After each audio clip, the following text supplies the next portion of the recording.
السلام علیکم ورحمۃ اللہ تعالی وبرکاتہ۔ الحمدللہ الحنان المنان الذي خلق الانسان وعلمه البیان والصلاة والسلام علی رسولہ سید الانس والجان وعلی آلہ واصحابہ ذوی الخیر والاحسان، اما بعد فاعوذ باللہ من الشیطان الرجیم، بسم اللہ الرحمن الرحیم۔ ان الذين قالوا ربنا الله ثم استقاموا تتنزل عليهم الملائكة الا تخافوا ولا تحزنوا وابشروا بالجنة التي كنتم توعدون، صدق اللہ مولانا العظیم۔ بارگاہ رسالت مواب صلی اللہ تعالی علیہ وسلم میں درود پاک کا ہدیہ پیش کریں۔ اللہم صل علی سیدنا و مولانا محمد معدن الجود والکرم وآلہ واصحابہ الکرام وابنہ الکریم وبارک وسلم صلاۃ دائمۃ سرمدا ابدا۔ عزیزان گرامی وقار، سب سے پہلے میں آپ تمامی حضرات کو عید الاضحیٰ کی خوب مبارکبادی پیش کرتا ہوں۔ اللہ تعالیٰ اس عید کو ہم سب کے لیے خیر و عافیت والی عید بنائے، اور اس عید کی برکت سے مولا جملہ وباؤں اور بلاؤں سے ہم سب کی حفاظت فرمائے۔ آج عید الاضحیٰ ہے اور تقریباً پوری امت آج عید الاضحیٰ کی 2 رکعت ادا کرنے کی کوشش میں ہے۔ بعض لوگوں کو عید پڑھنے کی اور عید میں شرکت کی سعادت میسر آئی، اور بعض حضرات کو کچھ پابندیوں کی وجہ سے عید سعید کی نماز کی برکتیں نہیں مل سکیں۔ سال گزشتہ بھی ایسا ہی رہا۔ اللہ رب العزت اپنے غضب کو دور فرمائے اور ہمارے لیے مسجدوں اور عیدگاہوں کو کشادہ فرمائے۔ میرے عزیزو، اس عید الاضحیٰ میں ایک عظیم پیغام ہے، اور سارے لوگ جانتے ہیں کہ یہ بہت ساری یادوں کا ایک مجمع ہے، بہت ساری یادوں کا ایک مجموعہ ہے۔ اس میں سنت ابراہیمی ادا کی جاتی ہے۔ حضرت سیدنا ابراہیم علیہ الصلاۃ والتسلیم کی قربانی کی یاد تازہ کی جاتی ہے، اور حجاج کرام انہی دنوں میں عرفات، منی، مزدلفہ میں اپنے ارکان ادا کر رہے ہوتے ہیں، مناسک حج ادا کر رہے ہوتے ہیں۔ ان میں بھی ہر رکن تقریباً کسی نہ کسی کی یاد ہے۔ وہاں پر صفا مروہ پر دوڑنا حضرت ہاجرہ کی یاد ہے۔ منی میں مذبح میں جا کر حضرت ابراہیم علیہ السلام کی قربانی کی یاد حجاج کرام تازہ کرتے ہوئے اپنے بکروں کی اور جانوروں کی قربانیاں پیش کرتے ہیں، کنکریاں مارتے ہیں، یہ حضرت ابراہیم علیہ السلام کی یاد ہے۔ عرفات میں قیام کرتے ہیں، میرے آقا صلی اللہ تعالیٰ علیہ وسلم کی سنت پر مزدلفہ میں آتے ہیں، کنکریاں چنتے ہیں، رسول پاک صلی اللہ علیہ وسلم کی ادا ہے۔ تقریباً یوں سمجھ لیں کہ حج مبارک بہت ساری یادوں کا ایک مجموعہ ہے، اور امت کو یہ یادیں ٹرانسفر کرتے رہنا چاہیے، منتقل کرتے رہنا چاہیے۔ لوگ یہ سمجھتے ہوں گے کہ ہر عید، بقرعید پر، عید الاضحیٰ پر یہی ابراہیم و اسماعیل علیہ السلام کے قصے اور ان کے واقعات کیوں سنائے جاتے ہیں۔ میں کہتا ہوں مسلمانوں پر یہ واقعات سنانا واجب ہے، اخلاقی واجب ہے۔ اس کی وجہ یہی ہے کہ وہ اپنی آنے والی نسلوں کو یہ یادیں تازہ کرتے رہیں، اور ان تک یہ تمام روایات اور سنتیں نقل کرتے رہیں۔ ہمارے دین کا سب سے بڑا خاصہ یہی ہے کہ یہ تواتر سے چلا ہے۔ ہمارا دین جو ہے سینہ بسینہ اور سلسلہ بسلسلہ چلتا ہوا آیا ہے۔ اس لیے ہم سب کو چاہیے کہ ان ایام میں اپنے اپنے اولاد کو، اپنی نسلوں کو ان کی یادیں بتائیں، اور یہ تمام واقعات بتائیں کہ کیا ہوئے تھے۔ میں تفصیل میں نہ جاتے ہوئے آج کے دن کا ایک عظیم پیغام آپ سب تک پیش کرنا چاہوں گا۔ بقرعید میں ویسے تو تفصیلی جو واقعہ ہے وہ یوں ہے، اس کا میں اجمال بتا کر کے اپنا میسج دینا چاہتا ہوں۔ سیدنا ابراہیم خلیل اللہ علیہ الصلاۃ والتسلیم اللہ تعالیٰ کے ایک نبی ہیں، برگزیدہ پیغمبر، ایسے جلیل القدر نبی کہ انبیاء کرام علیہ السلام 1,24,000 کم و بیش نبیوں میں حضور اکرم صلی اللہ تعالیٰ علیہ وسلم کے بعد جو سب سے بڑا مرتبہ ہے وہ حضرت ابراہیم علیہ السلام کا ہے۔ حضور صلی اللہ علیہ وسلم کے بعد جو سب سے بڑا مقام ہے وہ حضرت ابراہیم علیہ السلام کا۔ سیدنا ابراہیم علیہ الصلاۃ والتسلیم کی اولاد نہیں تھی، آپ نے تقریباً 90 سال عمر پائی اس وقت تک، بلکہ آپ کی عمر اس سے بھی زیادہ ہوئی۔ جب آپ کی عمر پاک 90 سال تک ہوئی تب تک کوئی اولاد نہیں تھی۔ آپ کی زوجہ ایک حضرت سارہ ہیں اور دوسری حضرت ہاجرہ ہیں۔ پھر روایات یہ بتاتی ہیں کہ 100 سال کی عمر ہو گئی لیکن حضرت ابراہیم علیہ السلام نے دعا کرنا نہیں چھوڑا تھا۔ یہاں سے یہ پتہ چلتا ہے کہ بندہ مایوس نہ ہو۔ ویسے تو 70 سال 80 سال مرد کے ہو جائیں تو وہ اپنی اولاد ہونے سے مایوس ہو جاتا ہے کہ اب میری عمر نہیں رہ گئی، لیکن وہ خلاق کائنات جسے چاہے عطا کرے۔ جب وہ حضرت مریم کو شوہر کے بغیر ان کو بیٹا دے سکتا ہے، اور حضرت صالح علیہ السلام کی پتھر سے اونٹنی پیدا کر سکتا ہے، تو وہ پھر مولا تعالیٰ 90 سال کیا 100 سال کے بعد بھی چاہے تو اولاد عطا کر سکتا ہے۔ دعا کرنا ترک نہ کریں۔ حضرت ابراہیم علیہ السلام کی دعا قرآن پاک میں موجود ہے۔ آپ یہی دعا کرتے تھے، رب ہب لی من الصالحین، اے اللہ مجھے صالح اولاد عطا فرما، صالحین میں سے مجھے نسل عطا فرما۔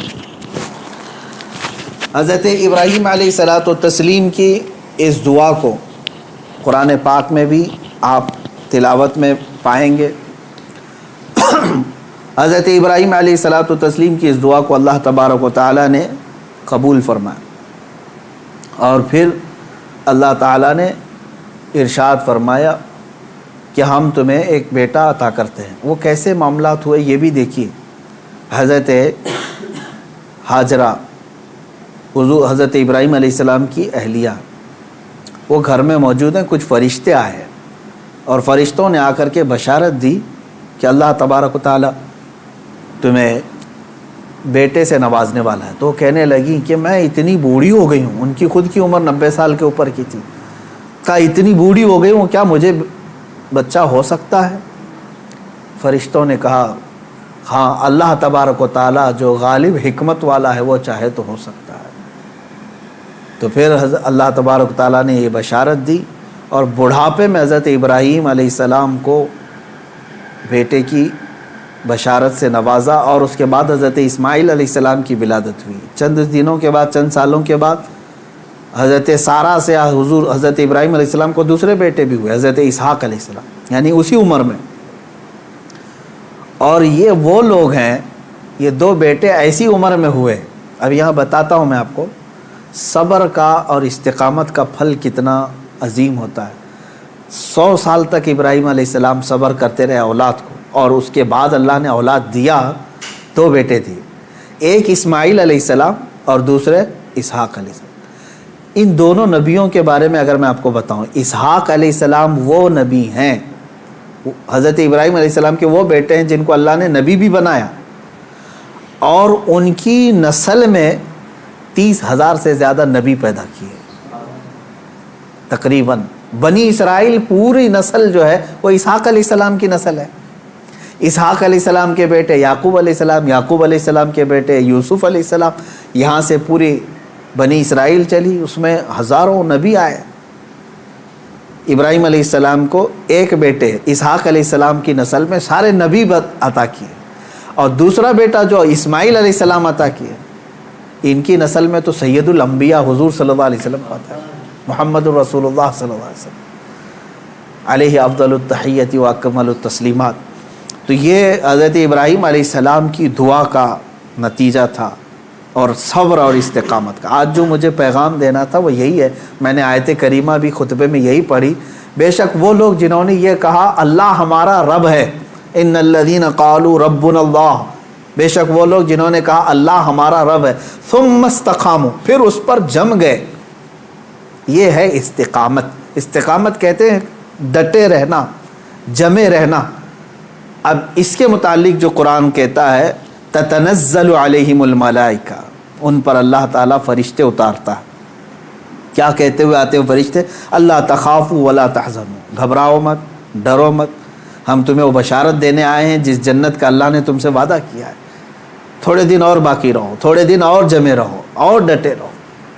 یہ استقامت کرتا ہے بندہ، استقامت پر فائز ہوتا ہے تو فرشتے اس کی مدد کے لیے اترتے ہیں۔ ہاں اتنا ہے کہ ہلا دیے جائیں گے، تمہاری خواہشات کے خلاف معاملات آئیں گے، تمہارے نفس کے خلاف معاملات آئیں گے، اسی پر جمے رہنے کا نام استقامت ہے۔ اور استقامت کا معنی اتنا عظیم ہے کہ صوفیہ اکرام نے کیا فرمایا معلوم ہے؟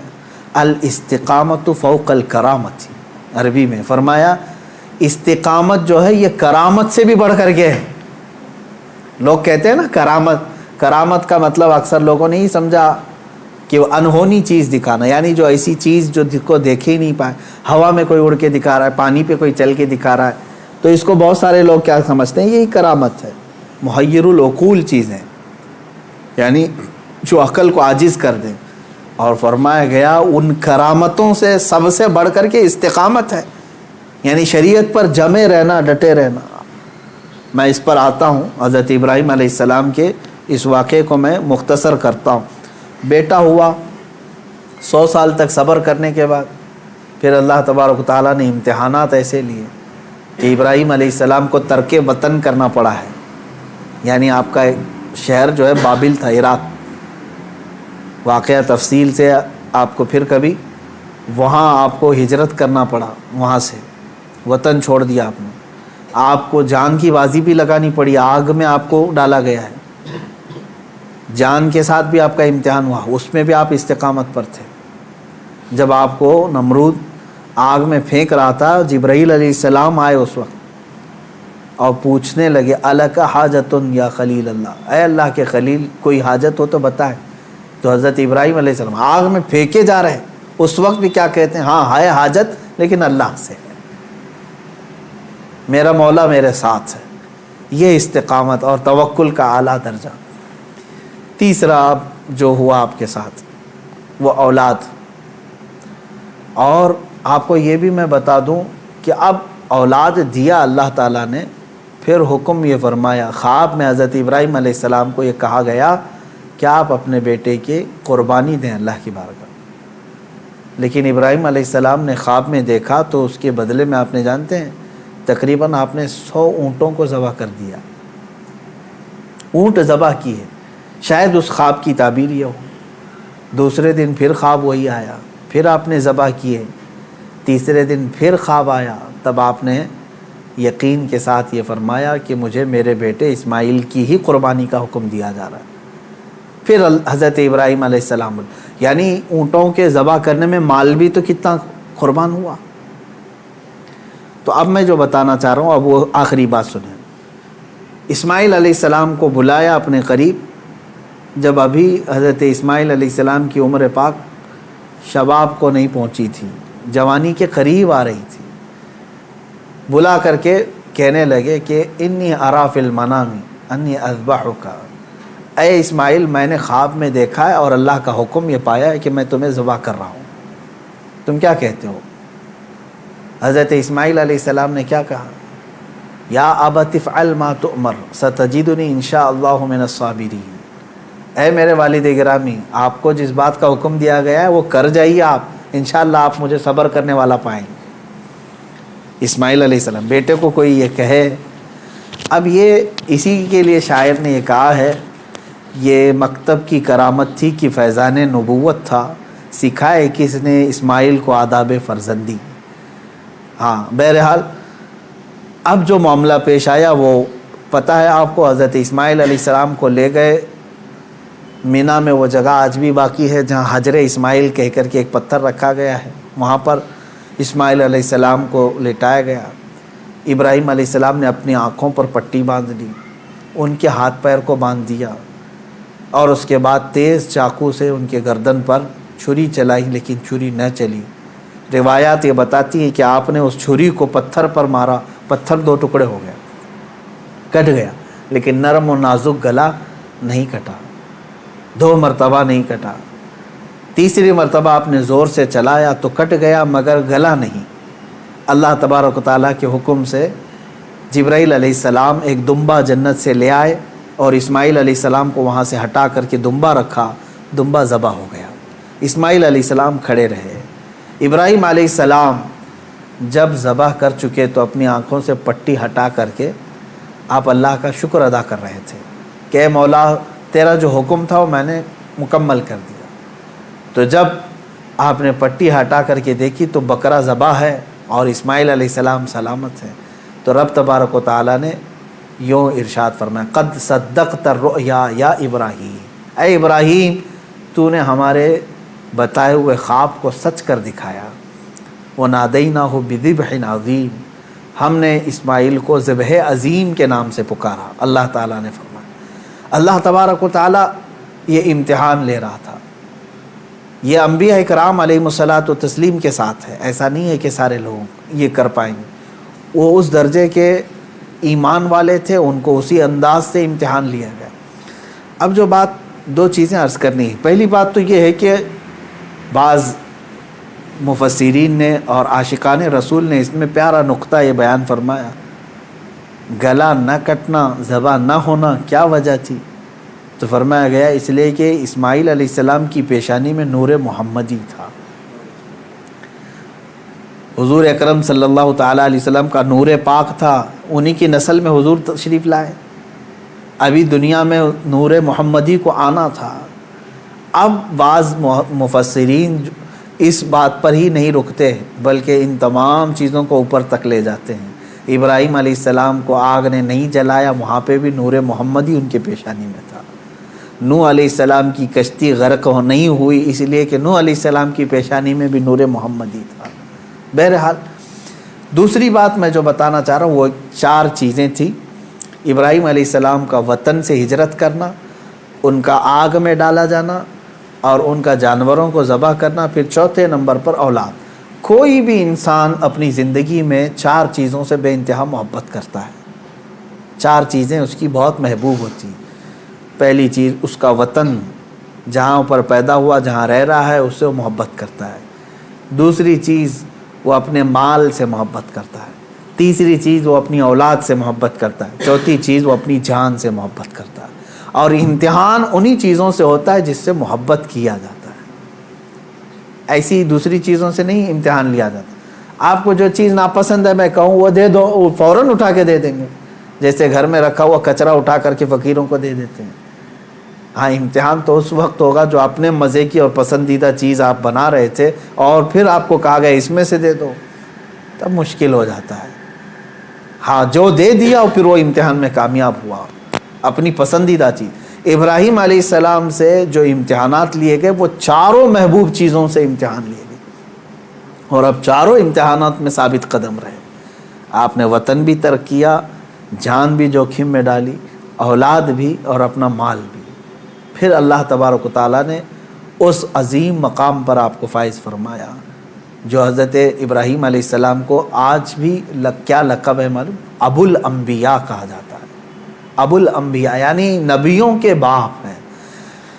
اب عزیزان گرامی، ان واقعات میں میرے سنانے کا مقصد یہ تھا کہ ہمارے بچوں تک یہ واقعہ پہنچ جائے تفصیل سے، پھر آپ اپنے گھروں میں اپنی اولاد کو سنائیں ضرور۔ لیکن اس پورے واقعے سے ایک جو جذبہ ملتا ہے وہ ہے استقامت کا۔ یہی میرا میسج ہے آج کا، یہی میں پیغام دینا چاہتا ہوں۔ کسی بات پر جمے رہنا، ڈٹے رہنا، یہ انبیاء کی سنت ہے۔ ہاں ہلا دیے جائیں گے، تمہیں تکلیف میں ڈالا جائے گا، لیکن جمے رہو گے تو اسی طرح کے انعامات کی بارشیں بھی ہوں گی۔ آپ کو پتہ ہے حضرت بلال حبشی رضی اللہ تعالیٰ عنہ کو جب مکہ والے زنجیروں میں جکڑتے تھے یا پھر رسی باندھ کر کے مکہ کی گلیوں میں کھینچتے تھے، صحابہ اکرام حضور صلی اللہ علیہ وسلم کی بارگاہ میں تشریف لائے، عرض کرنے لگے یا رسول اللہ صلی اللہ علیہ وسلم کیا ہم حق پر نہیں ہیں؟ حضور نے فرمایا کیوں نہیں؟ کہا پھر کیوں ہمیں اتنی تکلیف دی جاتی ہے، کیوں ہمیں اس طرح سے غریب صحابہ کو مارا جاتا؟ ہم حق پر ہیں تو پھر یہ ہمارے اوپر حاوی کیوں ہوتے ہیں؟ اب سنیں، بہت سارے لوگوں کا آج بھی سوال یہی ہے کہ آج ہم اتنی بڑی تعداد میں ہیں، ہم ہی خدا کی عبادت کرتے ہیں، ہم ہی رسول پاک کی رسالت کا اقرار کرتے ہیں، قرآن کے قاری ہم ہیں، اذان کے دینے والے ہم ہیں، نمازوں کے قائم کرنے والے ہم، تکلیف ہم ہی کو سب سے زیادہ ہے، مارے جا رہے ہیں ہم ہی سب سے زیادہ آج دنیا میں۔ یہ سوال آج بھی گردش کرتا ہے۔ صحابہ بھی یہ سوال لے کر کے حضور پاک صلی اللہ علیہ وسلم کی بارگاہ میں حاضر آئے۔ میرے آقا صلی اللہ علیہ وسلم نے جواب میں جو ارشاد فرمایا وہی ہم سب کے لیے بھی آج عبرت ہے۔ وہی آج ہم سب کے لیے بھی درس ہے۔ حضور اکرم صلی اللہ علیہ وسلم نے اس صحابی سے فرمایا جنہوں نے سوال کیا، کہا کہ اللہ تبارک و تعالی جس کا جیسا ایمان ہوتا ہے ویسا امتحان لیتا ہے، اور آج تم لوگوں سے جو امتحانات لیے جا رہے صحابہ سے، حضور نے فرمایا اس سے کئی درجہ کٹھن امتحانات انبیاء سے لیے گئے۔ حضور اکرم صلی اللہ علیہ وسلم نے ارشاد فرمایا انبیاء میں سے بعض وہ نبی ہیں جیسے حضرت زکریہ علیہ السلام، یہودیوں نے ان کے قتل کا منصوبہ بنایا اور ان کے پیچھے لگ گئے، یہاں تک کہ آپ جان چھڑاتے ہوئے ایک جگہ ایسے آئے، اللہ کے نبی ہیں، ایک درخت کے قریب آئے، درخت سے کہا کہ تو پھٹ جا میں تیرے اندر داخل ہوتا ہوں۔ زکریہ علیہ السلام اس درخت کے اندر آئے، یہودیوں نے پیچھا کیا کافی دیر تک، شیطان ابلیس لعین یہودیوں کو اشارہ کر کے بتایا اس درخت کے اندر وہ چھپے ہوئے ہیں، تم آری لو اور اوپر سے کاٹ ڈالو۔ یہودیوں نے اس درخت کو اوپر سے کاٹنا شروع کر دیا، جس پورے درخت کے پیٹ کے اندر حضرت زکریہ علیہ السلام ہے، اوپر سے آری سے وہ کاٹتا جا رہا ہے یہودی، اور وہ سب کاٹتے جا رہے ہیں۔ آری کے کٹنے کی آواز آپ کو آ رہی تھی اور سر مبارک کا پہنچ چکا تھا، آپ آواز نکالتے، اللہ تبارک و تعالیٰ کی طرف سے یہ حکم آیا اے زکریا صبر کر جاؤ، اور اگر اس پر تم نے صبر نہیں کیا تو صابرین میں سے تمہارا نام نہیں آئے گا۔ حضرت زکریا علیہ السلام خاموش ایسے رہے کہ پوری آری نے سر کو چیر دیا، بدن کو چیر دیا، پورے جسم کو چیر دیا، لیکن آپ نے آہ تک نہیں کہا، اف یہ تمام الفاظ بھی نہیں ادا کیے۔ احادیث میں یہ حضرت زکریا علیہ السلام کا استقامت، آپ جمے رہے، ڈٹے رہے، کٹ گئے، جسم پاک دو الگ الگ ٹکڑوں میں تبدیل ہو گیا۔ اب اندازہ کریں ان واقعات کو حضور اکرم صلی اللہ علیہ وسلم نے صحابہ کو سنایا۔ حضرت یحییٰ علیہ السلام پیش کیے گئے، 33 سال کی جوانی ہے، بادشاہ کے خلاف آپ نے فتویٰ دیا تھا، وہ دو بہنوں کو ایک نکاح میں رکھا تھا، آپ نے فرمایا حرام ہے تیرے۔ بادشاہ نے کہا تم کیا مجھے بھی فتویٰ دو گے، مجھے بھی سکھاؤ گے؟ حضرت یحییٰ علیہ السلام نے کہا اللہ کی شریعت ہے، وہ ہر ایک پر نافذ ہے۔ اس بادشاہ نے اپنے خلاف اس فتوے کو دیکھ کر کے آپ کے قتل کا حکم دیا، اور آپ کو قتل بھی کیا گیا، آپ کا سر مبارک الگ کر کے تشت میں رکھا گیا۔ نبی کی بات کر رہا ہوں، حق بات بولنے پر یہ مصیبتیں آئیں گی۔ اسی لیے شاعر نے بہت اچھے انداز میں کہا یہ شہادت گئے الفت میں ہے قدم رکھنا، لوگ آسان سمجھتے ہیں مسلمان ہونا۔ ہاں لوگ یہ سمجھتے ہیں کہ آپ مسلمان ہیں، ہم کو تو کچھ ہونا ہی نہیں چاہیے۔ اگر کچھ ہونا ہی نہیں چاہیے تو پھر تم جو ہے بہت عیش و عشرت میں رہ رہے ہو، اور اپنے ایمان کی خیر لو، تم گزارے جاؤ گے۔ اگر امتحانات سے تو اللہ رب العزت کا شکر بجا لانا کہ ہاں تمہارا ایمان سلامت ہے، اور اللہ تبارک و تعالیٰ تمہارا ایمان بلند کرنا چاہتا ہے۔ کیا اصحاب کہف نہیں آزمائے گئے؟ اصحاب کہف 7 لوگ تھے، ایمان چھپائے ہوئے تھے، اور بادشاہ سے ڈر کر کے پھر وہ اپنا شہر چھوڑ کر کے نکل پڑے۔ تو جس غار میں وہ جا کر پناہ لیے، بادشاہ نے ظلماً ان کے اوپر دیوار بنا دیا، ان کی قبر بنا دیا اسی میں۔ لیکن قرآن پاک آج بھی گواہی دیتا ہے، اللہ تعالیٰ ان استقامت پر قائم بندوں کو اللہ تعالیٰ نے ایسی فضیلت سے نوازا کہ آج تک وہ اپنے غار میں سوئے ہوئے ہیں۔ اور قرآن کہتا ہے کہ سورج بھی ان کے اوپر سے ڈائریکٹ نہیں جاتا، جب کہف پر آتا ہے غار پر تو یا تو دائیں ہو جاتا ہے یا بائیں ہو جاتا ہے۔ وَتَرَى الشَّمْسَ إِذَا طَلَعَت تَزَاوَرُ عَنْ كَهْفِهِمْ ذَاتَ الْيَمِينِ وَإِذَا غَرَبَتْ تَقْرِضُهُمْ ذَاتَ الشِّمَالِ۔ سورہ کہف میں ایمان پر قائم رہنے والوں کے لیے اللہ تعالیٰ انعامات نازل کرتا ہے۔ آج کے دور میں بہت سارے لوگ پریشان اس بات سے ہیں، ارے کیا ہو جائے گا ہمارے ساتھ، اور خصوصاً علماء سے میں یہی گزارش کروں گا کہ حق بات بولنے میں اگر گردن چلی جاتی ہے تو اس کی پرواہ نہ کریں، اس لیے کہ یہ ہماری شریعت میں صحابہ کی سنت اور تابعین کی سنت رہی ہے۔ مجھے ایک بات یاد آتی ہے، سیدنا امام احمد بن حنبل رضی اللہ تعالیٰ مشہور امام ہیں، تقریباً ہمارے اماموں میں سے جو سب سے زیادہ تکلیف اٹھانے والے، مشقت اٹھانے والے امام، وہ امام احمد بن حنبل ہیں۔ اللہ تبارک و تعالیٰ ان کی تربت پر ہزاروں رحمتیں نازل کرے۔ کبھی امام احمد بن حنبل کو پڑھ لینا، آنکھیں بھیگ جائیں گی۔ اپنے زمانے کی سختیاں انہوں نے برداشت کی ہیں، وقت کے ظالم خلفاء کے خلاف کھڑے ہوئے ہیں۔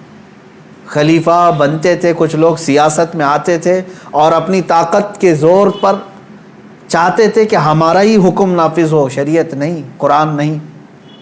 بہت سارے نفس پرست اس طرح کے بادشاہ آئے، بہت سارے لوگ ایسے آئے ہر زمانے میں۔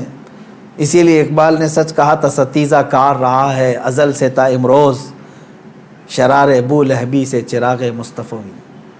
یعنی مصطفیٰ کریم صلی اللہ علیہ وسلم کے اس چراغ کو ابو لہب کی شرارتوں سے، اس کے چنگاریوں سے ہمیشہ معرکہ رہا ہی ہے۔ امام احمد بن حنبل کو کوڑے مارے جاتے تھے۔ کوڑا جو ہے چمڑے کا ایک بیلٹ ہوتا تھا، کافی موٹا، اور ننگی پیٹ کر کے جب مارا جاتا تھا۔ آج کے زمانے میں اگر مارا جائے تو میں سمجھتا ہوں چمڑی اس سے لگ کر کیا جائے گی۔ 100 کوڑوں کی سزا ہوتی تھی، اکثر 100 کوڑوں میں تو لوگ انتقال کر جاتے۔ حضرت امام احمد بن حنبل کو 3 خلفاء آئے نئے نئے، اور ہر ایک نے کوڑے مارے، ہر ایک نے، کہ تم اپنا حکم بدل دو۔ وہ حق بات پر قائم تھے اور قائم رہے۔ امام احمد بن حنبل ایک جگہ گزر رہے تھے، اس وقت کا ایک مشہور ڈاکو تھا، چور تھا، اور وہ قریب میں آیا۔ امام احمد بن حنبل سے جو بات کہہ رہا تھا آج ہم سب کے لیے عبرت ہے۔ اس نے کہا، اے احمد بن حنبل، 300 کوڑے کھائے تم نے، 100 200 300، مجھے دیکھو، میں نے تقریباً چوری کے جرم میں 1500 کوڑے کھائے، لیکن ابھی بھی چوری چھوڑا نہیں میں۔ چوری کرتا پکڑا جاتا، چوری پر اتنے 100 کوڑے نہیں مارے جاتے، کبھی 20 کوڑے، کبھی 25 کوڑے، کبھی 40 کوڑے، قاضی اس طرح لگاتے رہے۔ تو وہ گن کے رکھا ہوا ہے، وہ کہتا ہے میں نے اب تک 1500 کوڑے کھا لیے لیکن ابھی چوری چھوڑا نہیں ہوں۔ وہ کہتا ہے کہ میں 1500 کوڑے کھا کر کے چوری نہیں چھوڑا، تم 300 کوڑوں پر حق بات کو نہیں چھوڑ دینا۔ 100 کوڑے کھا کر کے استقامت اور حق بات سے تم ہٹ نہیں جانا۔ امام احمد بن حنبل رضی اللہ تعالیٰ عنہ اس بات سے بہت متاثر ہوئے، اور انہوں نے اس کو بیان فرمایا کہ اس کے ایک جملے نے مجھے اور بڑا حوصلہ دے دیا۔ آج میں یہی کہتا ہوں میرے عزیزوں، لوگ جیل جاتے ہیں ریپ کیس میں، لوگ پکڑے جاتے ہیں چوری میں، ڈکیتی میں، مرڈر کیس میں، اور پھر چھوٹ کر کے آتے ہیں، پھر بھی نہیں چھوڑتے، پھر ان جرائم میں ملوث رہتے ہیں۔ نشے والے کو دیکھو، پکڑے جاتے ہیں، مارے جاتے ہیں، اندر لاک اپ میں رکھے جاتے ہیں، پھر آتے ہیں، چھوٹتے ہیں، پھر وہی کام کرتے رہتے ہیں۔ میں علماء سے اور اہل حق سے یہی کہوں گا کہ جب جرائم پیشہ لوگ سزا پا کر کے بھی اپنے جرائم سے نہیں ہٹ پاتے، تو تمہیں تو آج حق بولنے پر اب تک کوئی سزا تو نہیں ملی۔ ہونا یہ چاہیے کہ اگر حق بات بولنے پر مجھے سزا بھی مل جائے تو میں حق بات پھر سر چڑھ کر کے بولوں گا، کہ پھر میں پھانسی کے پھندے پر بھی بولوں گا، تختہ دار پر بھی بولوں گا۔ یہ حق بات اور جرأت کے ساتھ بولنے کی ہر ایک کے اندر اللہ توفیق عطا فرمائے۔ آج سخت ضرورت ہے۔ میں مسلمانان ہند سے یہ کہوں گا، اب حالات ایسے ہیں کہ تمہارے استقامت کا امتحان ہوگا۔ تم ایمان پر کتنے ڈٹے ہو، تم شریعت مصطفیٰ صلی اللہ تعالیٰ علیہ وسلم پر کتنے جمے ہو، یہ تمہیں آزمایا جائے گا۔ آج بہت سارے صلح کلی وہ ہیں، سیکولر جو اپنے آپ کو کہتے ہیں، وہ یہ بھی اچھا وہ بھی اچھا، چھوڑو میاں کائے کا فساد۔ ہم کوئی فساد کی بات نہیں کر رہے ہیں، ہم صرف اتنی بات کہہ رہے ہیں، جس نبی کا تم نے کلمہ پڑھا ہے اس نبی سے وفاداری کرو، اس رسول پاک صلی اللہ تعالیٰ علیہ وسلم کے پورے ہو جاؤ۔ تم اپنے ماں باپ کے خلاف گالیاں سننا نہیں چاہتے، اور حضور پاک صلی اللہ علیہ وسلم پر گالیاں دی جاتی ہیں، تب تم کہتے ہو نہیں یہ سیکولر چیز ہے، سب چلتا ہے، معاذ اللہ رب العالمین۔ ایسی سیکولر بھاڑ میں جائے، اور ایسی سیکولرزم سے ہم پناہ مانگتے ہیں، اللہ کی پناہ، ایسی منافقت سے جس میں بندے کا ضمیر اور اس کا ایمان ختم ہو جاتا ہے۔ اے میرے عزیزو، استقامت کو سیکھو اور اس پر قائم رہو، جمے رہو۔ صحابہ اکرام کی تاریخ پڑھو گے، تابعین، اولیاء کاملین کی تاریخ پڑھو گے، تمہیں پتہ چلے گا۔ میں بار بار اپنی تقریروں میں ذکر کرتا رہتا ہوں، علامہ کفایت علی کافی رحمۃ اللہ علیہ، مجاہد آزادی، ایسے بزرگ عالم دین ہیں جن کو انگریزوں نے پکڑ کر کے گرفتار کر کے اپنے قلعے میں رکھا، تقریباً 7 دن تک آپ کے جسم پر گرم استری پھیرتے تھے، گرم کر کے استری کو، پریس جو ہوتی ہے اس کو جسم پر پھیرتے تھے، چمڑی جل جاتی تھی، اور جب رات کا وقت ہوتا تھا تو ان جلی ہوئی چمڑیوں پر وہ انگریز نمک چھڑکتے تھے، جسم پر نمک مارتے تھے، اور اس کے باوجود اتنے پر کم نہیں، اسی کافی رحمۃ اللہ علیہ کو بھرے چوک پر بازار میں پھانسی کے پھندے پر انہوں نے لٹکایا۔ ایک جم غفیر نے دیکھا، مجمع عام میں آپ کو پھانسی پر لٹکایا جا رہا تھا، لیکن ذرا برابر بھی پیشانی پر شکن ہے، چہرے پر ملال ہے، کہیں کوئی افسردگی ہے، پشیمانی ہے، کچھ نہیں ہے، کھلا چہرہ، تختہ دار پر جانے والا بھی عاشق رسول یہ گنگناتے ہوئے جاتا ہے، کوئی گل باقی رہے گا نہ چمن رہ جائے گا، پر رسول اللہ کا دین حسن رہ جائے گا، اطلس و کم خواب کی پوشاک پہ نازاں نہ ہو، اس تنے بے جان پر خاکی کفن رہ جائے گا، سب فنا ہو جائیں گے، سب فنا ہو جائیں گے وہ لیکن حشر تک، سب فنا ہو جائیں گے کافی وہ لیکن حشر تک، نعت حضرت کا زبانوں پر چلن رہ جائے گا۔ یہ حضرت کفایت علی کافی رحمۃ اللہ تعالیٰ علیہ کی استقامت ہے۔ ایک اور بزرگ ہیں حضرت عنایت احمد کاکوروی رحمۃ اللہ علیہ، ان کو سزا دی گئی انڈمان نکوبار میں کالا پانی کی، علامہ فضل حق خیرآبادی رحمۃ اللہ علیہ۔ کچھ وہ علماء بھی ہیں جن کو ایسی سزائیں دی گئی تھی کہ ریڑھ کی ہڈی توڑ دی گئی تھی، وہ کھڑے نہیں ہو سکتے تھے، یعنی ان کو 5-5 6-6 سال تک ایسی جگہ پر بٹھایا گیا کہ ان کی گردن سیدھی نہیں ہو سکتی تھی، چھت اتنا نیچے کر کے ان کو اس طرح سے رکھا گیا کہ پوری کمر کی ہڈی سے لے کر کی گردن تک مڑ چکی تھی۔ ایک انگریز، وہ خود اپنی کتاب میں لکھتا ہے کہ دلی کی سرزمین پر میں اپنے ایک بڑے آقا سے ملنے کے لیے گیا تو اس کے گھر میں کباب کی بو آ رہی تھی، میں نے پوچھا اتنی رات گوشت کے بھوننے کی خوشبو کہاں سے؟ تو اس نے اپنے گھر کے پیچھے والا دروازہ کھول کر کے بتایا وہاں پر علماء اہل سنت کو آگ سے داغا جا رہا تھا، گرم کوئلے لگائے جا رہے تھے، وہ ان کے بدن پر لگنے والی گوشت کی بو پورے گھر میں محسوس کی جا رہی تھی۔ انگریزوں نے تاریخ میں لکھا ہے۔ میرے عزیزوں، ان تمام حالات کو بھی فیس کیا ہمارے علماء اہل سنت نے، لیکن وہ ٹس سے مس نہیں ہوئے، اپنا دین نہیں بیچا، اپنے ایمان کا سودا نہیں کیا، نہ جا کر کے گستاخان رسول کے پیروں میں ان کی دھوتیوں میں چھپ کر بیٹھے رہے، نہ مال لے کر کے انہوں نے اپنے دین کا سودا کیا۔ آج بھی جس کی غیرت زندہ ہے، جس کا ضمیر جاگ رہا ہے، میں ان سے کہوں گا کہ اس قربانی میں آپ یہ محسوس کریں کہ اس قربانی کا سب سے بڑا میسج استقامت ہے، دین پر قائم رہنا۔ اللہ تبارک و تعالیٰ بڑے سے بڑے امتحانات اگر لے، اس پر ثابت قدم رہنے کی دعا بھی اسی سے مانگے۔ اور آج کے زمانے میں جو حالات ہمارے بنائے جا رہے ہیں، اس میں بھی بھیک مانگو رب ذوالجلال سے، خیرات میں مانگو اے اللہ، حالات اب ایسے آ گئے کہ لوگ ایمان پر قائم رہنا ان کا مشکل ہو گیا ہے، دین پر قائم رہنا مشکل ہو گیا ہے، کفار و مشرکین نے زمین تنگ کرنا شروع کر دیا۔ یہ ہماری شامت اعمال بھی ہے اور اللہ تعالیٰ کی طرف سے امتحان بھی ہے۔ تمہارے لیے اب اذانیں مشکل کر دی جائیں گی، نمازیں مشکل کر دی جائیں گی، تمہارے چہرے پر داڑھی اب لوگوں کو کھٹکنے لگی، تمہاری ٹوپیاں گڑھنے لگ گئی، تمہاری تعلیم سے ان کو نفرت ہونے لگ گئی، اب قرآن تک آ گئے، قرآن کی آیات کو اب زیر بحث لایا گیا، اب ٹی وی میں میڈیا میں اب جو ڈیبیٹ چلے گا وہ قرآن کی آیتوں کو لے کر کے۔ اب تک مجھے بتاؤ، یہ سوشل میڈیا ہو یا ٹی وی ڈیبیٹ ہو، یہاں دوسری کوئی مذہبی کتابیں نہیں لائی جاتی کبھی ڈیبیٹ میں؟ آج تک سنا کبھی آپ نے تلمود کو، اولڈ ٹیسٹمنٹ کو، بائبل کو موضوع بحث بنایا گیا، وہ اس میں ایسی آیتیں، اس میں ایسی آیتیں، آج تک کبھی سنا آپ نے؟ یا پھر ہندوؤں کی مقدس کتابیں، چائنیز کی جو مقدس کتابیں، بدھزم کی جو مقدس کتابیں، نہیں لایا جاتا۔ موضوع بحث اگر کوئی چیز ہے تو قرآن عظیم ہے۔ آج قرآن پاک کو ٹارگٹ کیا جاتا ہے، اس کی آیتوں پر بحث کیا جا رہا ہے۔ کیا ہو گیا مسلمانوں کو؟ آج تمہارا امتحان ہے۔ ہاں، کسی وقت اگر موقع آیا تو میں ضرور پیش کروں گا۔ یہ جن آیات کو لے کر کے آج بحث کر رہے ہیں، تقریباً سارے مذہب کی کتابوں میں یہ میسج ملے گا، جہاد کے متعلق باتیں کرنے کے لیے، قرآن پاک کو یہ ٹارگٹ بناتے ہیں اور کہتے ہیں کہ اس میں جہاد اور لوگوں کو قتل و غارت کرنے کی تعلیم دی جاتی ہے۔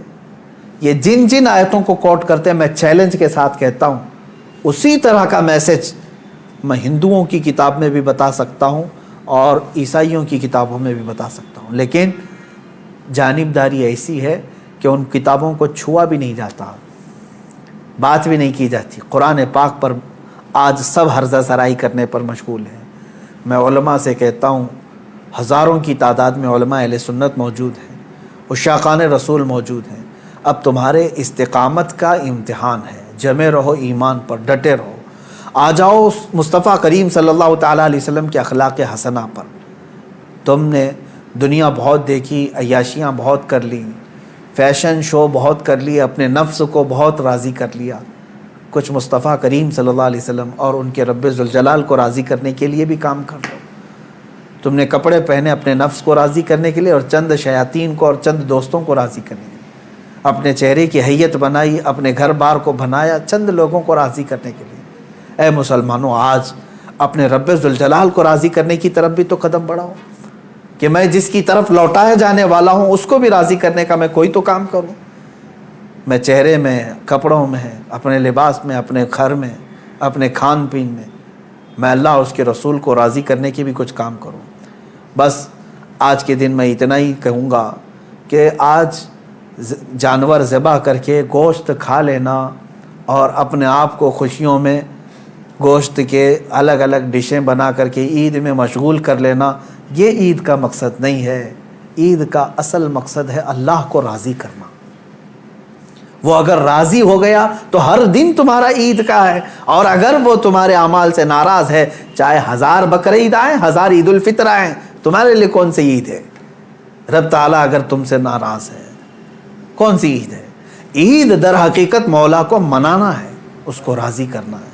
قربانیاں گوشت کھانے کے لیے نہیں۔ ایک مسئلہ بھی جاتے جاتے بتا دوں، اگر کسی نے گوشت کھانے یا صرف گوشت کی نیت کر کے قربانی کی کہ آپ گوشت ملنے والا ہے، فلاں فلاں ڈش بننے والی ہے گھر میں، تو کہا گیا کہ اس کی قربانی ہی نہیں ہے، قربانی ہوگی ہی نہیں۔ جس نے گوشت یا گوشت ملے گا اس کو میں بیچوں گا، اتنا کماؤں گا، جس نے بھی یہ نیت کی اس کی قربانی ہوگی ہی نہیں، ہوگی ہی نہیں۔ فرمایا گیا تقرب الی اللہ کی نیت ہونی چاہیے، میں قربانی کر رہا ہوں صرف اللہ کی رضا کے لیے، نیت یہ ہو، اور پھر گوشت کھانے میں مل گیا تو یہ اللہ کا انعام ہے۔ گوشت تو کھانا ہی ہے، ملتا ہی ہے آپ کو، لیکن نیت پہلے گوشت کھانے کی نہیں ہے، اللہ کو راضی کرنے کی ہے۔ رب تبارک و تعالیٰ راضی ہو جائے۔ میرے عزیزو، آج کے دن اللہ تبارک و تعالیٰ کی بارگاہ میں خصوصی التجا کریں، دعا کریں، مولا کریم عید الاضحیٰ کی برکت سے یہ لاکھوں جو قربانیاں ہیں ان کو قبول فرمائے، اور ان قربانیوں کی برکت سے مولا تعالیٰ ہم سب پر مسجدیں، عیدگاہیں اور ہماری عبادت گاہیں کشادہ فرمائے۔ حرم پاک اور حرم رسول کو مولا تعالیٰ ہم گنہگاروں کے لیے پھر سے کشادہ فرمائے۔ بیت المقدس کو مولا تعالیٰ ظالموں کے چنگل سے آزاد فرمائے، اور تمام عالم اسلام کے مسلمانوں پر رحم و کرم فرمائے۔ خصوصیت کے ساتھ رب ذوالجلال تیری بارگاہ میں دعا ہے مولا گستاخان رسول کو ہلاک و برباد فرما دے۔ جو تیرے نبی صلی اللہ علیہ وسلم اسلام اور قرآن اور تیری ذات پر انگلی اٹھائے مولا، ان کو تو عبرت کا نشان بنا دے، ہلاک و برباد فرما دے۔ اے کریم خدا ارحم الراحمین، جو گستاخی کرے چاہے وہ دنیا کے کسی بھی خطے میں ہو، مولا غیب سے تو اپنا سخت پکڑ اور سخت پرسش کا حکم ان کے لیے نازل فرما۔ الہ العالمین تو ان پر عذاب علیم نازل فرما، عذاب عظیم نازل فرما۔ اے کریم خدا ارحم الراحمین، ہم تمامی عالم اسلام کے لیے دعا گو ہیں، امت مصطفیٰ کے لیے دعا گو ہیں مولا۔ اے کریم خدا اس عید قرباں میں سب کو امن و امان عطا فرما، ہر طرح کی بلاؤں اور آفتوں سے ہماری حفاظت فرما۔ الہ العالمین ہماری عیدوں کو اپنی بارگاہ میں قبول و مقبول فرما۔ وصلی اللہ تعالی علی خیر خلقہ محمد وآلہ واصحابہ اجمعین، وآخر دعوانا ان الحمد للہ رب العالمین۔ اللہ اکبر، اللہ اکبر، لا الہ الا اللہ، واللہ اکبر، اللہ اکبر وللہ الحمد۔